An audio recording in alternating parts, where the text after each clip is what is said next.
So good evening everyone. तो आज हम सबसे पहले एटॉमिक हैबिट के बारे में डिस्कशन करेंगे। जैसे कि आप सब जानते हैं कि हर संडे को हम कोई ना कोई नई बुक कवर करते हैं। लास्ट 2 हफ्तों से ये हमारी अब तीसरी बुक है। पहले monk who sold his Ferrari की थी, उसके बाद में मैन सर्च फॉर मीनिंग। आज हम आदतों के बारे में बात करेंगे कि कैसे एक इंसान आदतों का बना पुतला होता है, कैसे आदतों को बदलना कितना आसान होता है, कितना डिफिकल्ट होता है, क्या आदतें होती हैं, कैसे वो हमें लग जाती है, कैसे एडिक्शन होती है, क्या क्रेविंग होती है। तो आज हम मेनली इन चीजों के बारे में बात करेंगे। एटॉमिक हैबिट हमारी आज की किताब है जो कि जेम्स क्लियर के द्वारा लिखी गई है। फर्स्ट ऑफ ऑल इसकी हम समरी के बारे में बात करेंगे। आफ्टर दैट इस किताब के ऊपर डिस्कशन करेंगे कि हमने इस किताब से क्या सीखा। तो जो एटॉमिक हैबिट जो किताब है, ये किताब जेम्स क्लियर के द्वारा लिखी गई है और इसमें जेम्स क्लियर ने काफी ज्यादा चीजों का जिक्र किया है जो हमारी हैबिट को बनाती है या बिगाड़ती है। तो फर्स्ट ऑफ ऑल हम ये जानना चाहेंगे कि हैबिट होती क्या है आदत। हैबिट कुछ भी नहीं है, एक पर्टिकुलर रूटीन या बिहेवियर है जिसको हम बार बार रिपीट करते हैं, कॉन्शियसली या अनकॉन्शियसली। इसका मतलब क्या हुआ कि कोई भी ऐसी आदत जिसको आप बार बार रिपीट कर रहे हो, जो आपका कोई भी बिहेवियर है उसको आप मल्टीपल टाइम्स रिपीट कर रहे हो, वो आपकी आदत बन जाती है।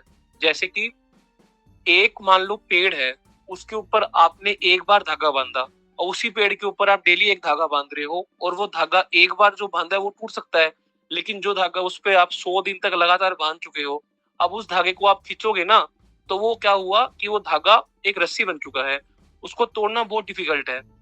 जैसे कि एक एग्जांपल होता है कि जो एक माचिस की तिल्ली होती है उसको तोड़ना आसान है, वहीं उसकी जगह आप 50 या 60 या 100 माचिस की तिल्लियों को तोड़ेंगे एक साथ में, वो डिफिकल्ट है। ऐसा भी बोला जाता है कि जो हमारी आदतें होती हैं वो कुछ समय के बाद में इस प्रकार बन जाती है, it's like a removing your skin, कि अपनी चमड़ी को ही उतार रहे हो। वो बिहेवियर इतना ज्यादा कॉम्प्लिकेट हो जाता है कि उसको हम चेंज ही नहीं कर पाते और हम काफी हेल्पलेस फील करते हैं कि कैसे इस आदत को हम बदलें। जेम्स क्लियर ने बेसिकली इस किताब के अंदर जो बातें बोली हैं वो यहीं से स्टार्ट होती है कि जो हमारी कोई भी हैबिट होती है ना, उस हैबिट के लगने का एक बेसिकली हैबिट लूप होता है। जैसे कि 4 बातें होती हैं, 4 लोग होते हैं जो किसी हैबिट को हमें लगाते हैं या हमको हटाते हैं, या हम उस हैबिट को हटाते हैं। पहला लो तो बेसिकली होता है क्यू, कि मतलब कि क्या चीज है, क्या इंडिकेशन है जिससे कि हमें वो हैबिट बार बार ट्रिगर कर रही है। दूसरा क्रेविंग, तीसरा रिवॉर्ड, तीसरा रिस्पॉन्स और चौथा रिवॉर्ड। 4 बातें हैं।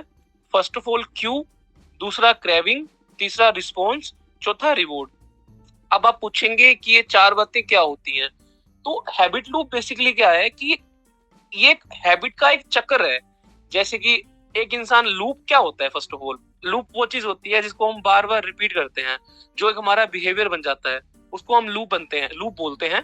तो हैबिट लूप बेसिकली क्या होगा कि फर्स्ट ऑफ ऑल हम क्यू की बात करते हैं कि क्यू क्या है ये। देखो आपका मोबाइल है, इस पे नोटिफिकेशन आई या कोई भी मतलब एक रिंग हुई मैसेज की, तो आपके माइंड को चीज ट्रिगर करी कि मेरे फोन पे कुछ आया है, मुझे देखना है। वो है आपकी क्रेविंग, कि आपने फोन उठाया और आपने देखना शुरू किया। तीसरा, जब आप उस चीज के अंदर पूरा खो गए, वो आपका रिस्पॉन्स है। और चौथा, आपको अब उस अच्छा लग रहा है ये करने के बाद में। और ये बार बार ये बिहेवियर रिपीट होता है। अब इसमें एक और एग्जांपल देता हूं मैं। क्यों क्या है कि आपको स्मेल आई कि यार मेरा मन कर रहा है, आज बारिश आ रही है, मैगी खाने का दिल कर रहा है, खुशबू सी आ रही है, कहीं मैगी बन रही है। अब आपको क्रेविंग होनी स्टार्ट होगी कि यार खानी है, मुझे खानी है। तीसरा, आपने फोन उठाया, जोमेटो पे ऑर्डर किया। चौथा, आपने मैगी खा ली मंगवा के, ये आपका रिवॉर्ड है। तो हर हैबिट का ही ये मतलब कि बेसिकली जो जो मोटा मोटी जो लूप रहता है ना, वो यही रहता है हर किसी आदत का, कि हर आदत के बेसिकली 4 स्टेप होते हैं। पहला क्यू, दूसरा क्रेविंग, तीसरा रिस्पॉन्स, चौथा रिवॉर्ड। मैं क्यों बोलता हूँ बार बार कि आपका इंस्टाग्राम एडिक्शन नहीं छूट रहा या आपका रील एडिक्शन नहीं छूट रहा, तो जो मेन प्रॉब्लम है वो तो इंस्टाग्राम ही है ना। वहीं से जो रूट प्रॉब्लम है, जो समस्या की जड़ है, उसको खत्म करना पड़ेगा। ऐसा नहीं हो सकता ना कि इंस्टाग्राम को यूज करते हुए आप सोचो कि टाइमिंग कम कर देंगे या उसको मैं अनअट्रैक्टिव कर देता हूँ। प्रॉब्लम का जो जो मेन प्रॉब्लम आइडेंटिफिकेशन है ना, जो चीज आपको तंग कर रही है, उस चीज के साथ में रहना मत सीखो, उस चीज को छोड़ना सीखो।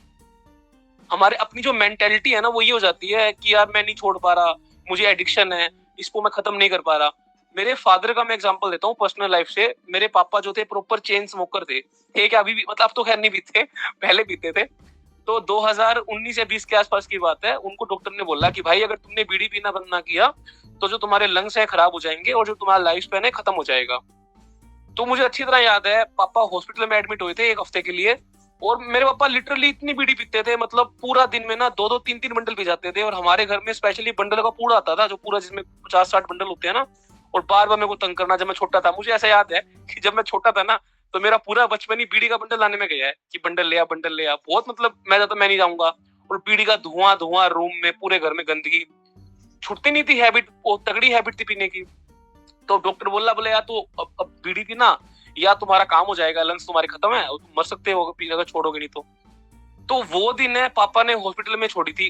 वो दिन है और आज का दिन है, 4 साल हो चुके हैं, बीड़ी को हाथ तक नहीं लगाया। पीना तो बहुत दूर की बात है। और मेरे पापा खुद मेरे को बताते हैं कि मेरे पापा ने बचपन में आई थिंक 16-17 साल की उम्र में स्मोकिंग शुरू कर दी थी, और वो कम से कम ये लगा लो 30 से 35 साल की एडिक्शन थी।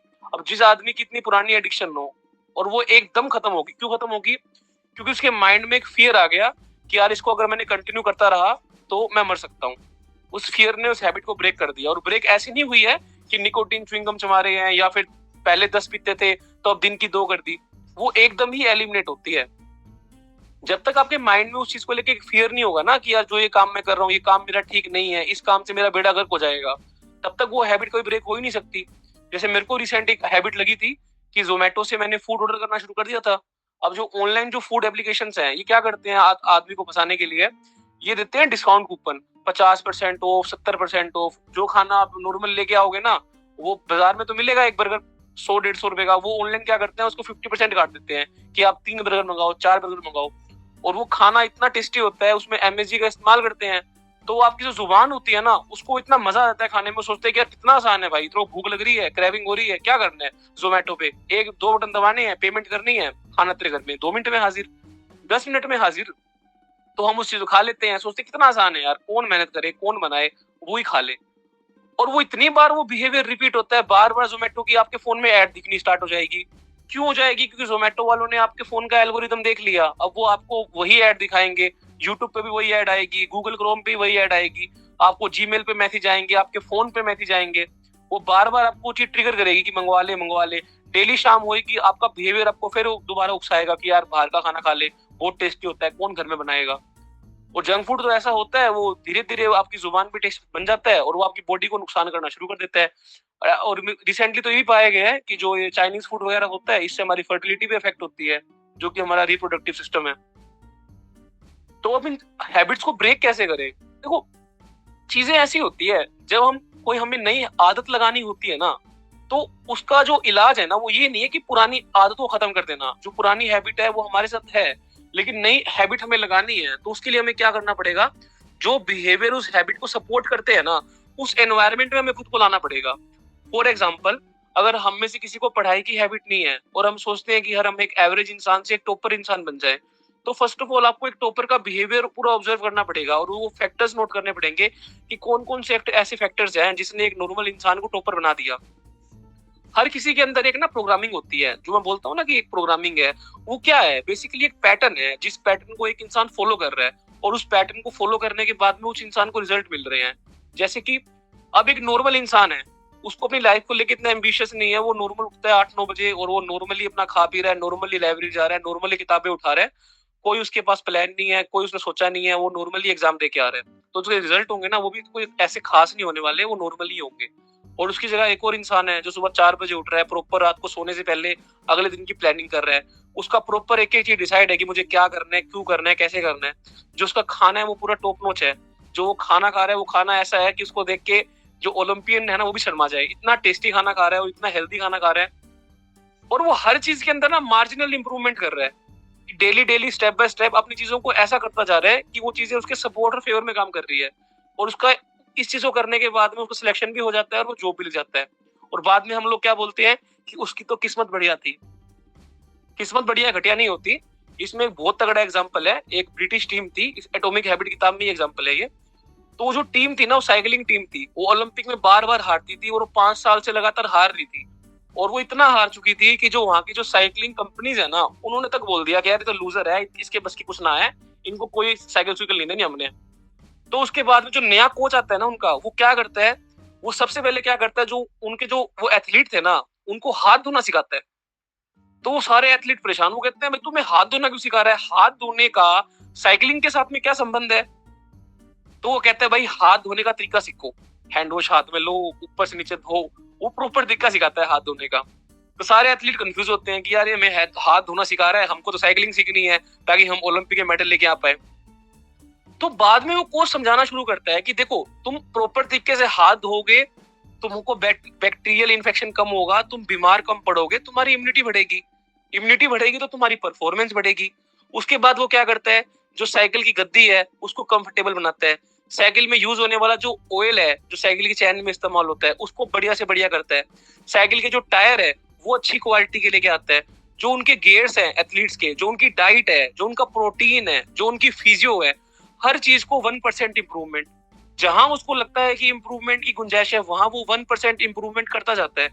पूरे एथलीट को ऊपर से नीचे तक, पूरी साइकिल को ऊपर से नीचे तक, उनका मेंटल एटीट्यूड, उनका बिहेवियर, हर चीज के ऊपर वो काम करना शुरू कर देता है और उस चीज को वो चमकाना स्टार्ट कर देता है बेस्ट से बेस्ट मैकेनिज्म से।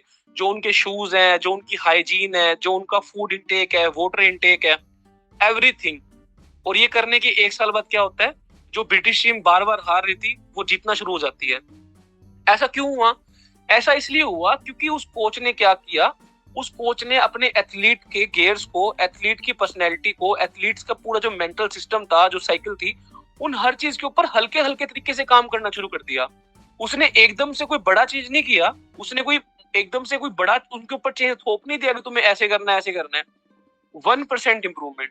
वो डेली उनकी चीजों को 1% इंप्रूव करता जा रहा था और रिजल्ट उनके सामने आया कि वो उन चीजों को, वो जो एथलीट थे उन्होंने चीजों को समझा और उनका जो मेंटल जो स्टेटस था वो अपलिफ्ट होना स्टार्ट हुआ और वो करना स्टार्ट कर गए।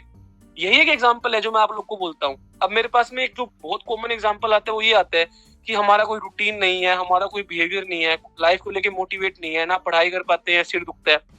फर्स्ट थिंग मैं क्या बोलता हूँ कि यार सुबह एटलीस्ट उठना स्टार्ट करो। जो इंसान सुबह उठ रहा है उसके अंदर ऑटोमेटिकली एक होप जागनी स्टार्ट हो जाती है, वो अपनी चीजों को मेजर करना शुरू कर देता है। देखो 2 तरह के चेंज होते हैं, पहला तो होता है आइडेंटिटी बेस्ड चेंज, दूसरा होता है आउटकम बेस्ड चेंज। जब तक हम अपनी आइडेंटिटी को शिफ्ट नहीं करते ना, जब तक हम अपनी आइडेंटिटी में बिलीव नहीं करते ना, तब तक हमारे में चेंज आ ही नहीं सकता। जैसे मान लो, अगर मैं एक रीडिंग की बात करते हैं, आज मान लो मैंने एक किताब का एक पेज पढ़ा, इसका मतलब क्या है कि मैं एक अच्छा रीडर बनने की तरफ जा रहा हूँ। आज मैं घर से बाहर निकल के थोड़ा सा भागा, चाहे मैं 100 मीटर भागा, वो क्या है कि मैं एक रनिंग का आइडेंटिटी अपने अंदर डेवलप कर रहा हूँ। आज मैंने किताब को उठा के पढ़ना स्टार्ट किया तो मैं रीडर बन रहा हूँ। ये चीजें क्या है बेसिकली, ये हैबिट जो होती है हमारे अंदर धीरे धीरे इनकलकेट करती हैं। एकदम से रात को उठते ही कोई भी हैबिट हमको नहीं पकड़ लेती। मेन चीज ये है कि उस बिहेवियर को हम इतनी बार रिपीट कर देते हैं कि वो जो बिहेवियर है ना हमारे अंदर इतना तगड़ा इनकलकेट हो जाता है। अब उसको जब हम छोड़ते हैं ना तो हमको फोमो फील होता है। अब आप लोग बोलोगे कि फोमो क्या होता है? FOMO basically fear of missing out. आपको ऐसा लगता है कि यार मैं अपनी जिंदगी में कुछ मिस कर रहा हूँ, कुछ खो रहा हूँ।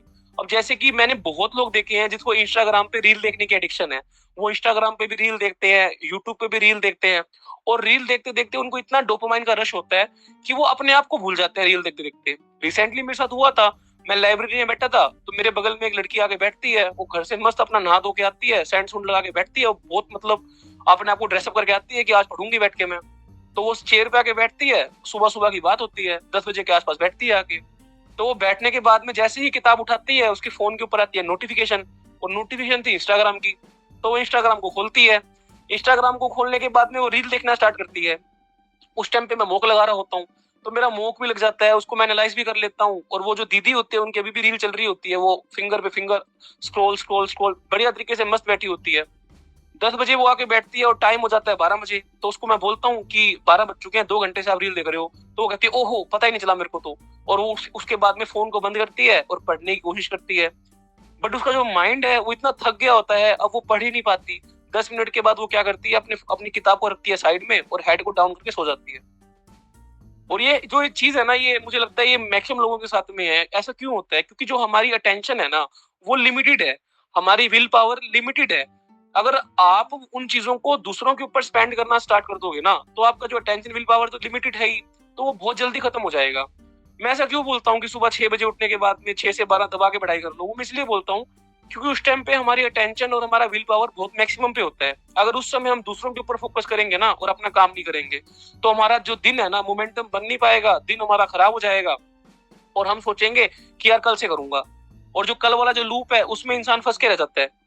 जैसे ऐसा होता है ना हमारे साथ में कि हम इंस्टाग्राम की कोई भी रील देखते हैं, पहले तो रील देखते हैं मजा आना शुरू होता है, उसके बाद में देखते देखते हमें ऐसा फील होता है कि यार हमारी एनर्जी डाउन होनी स्टार्ट होगी, उसके बाद हम आंखें बंद करके सो जाते हैं।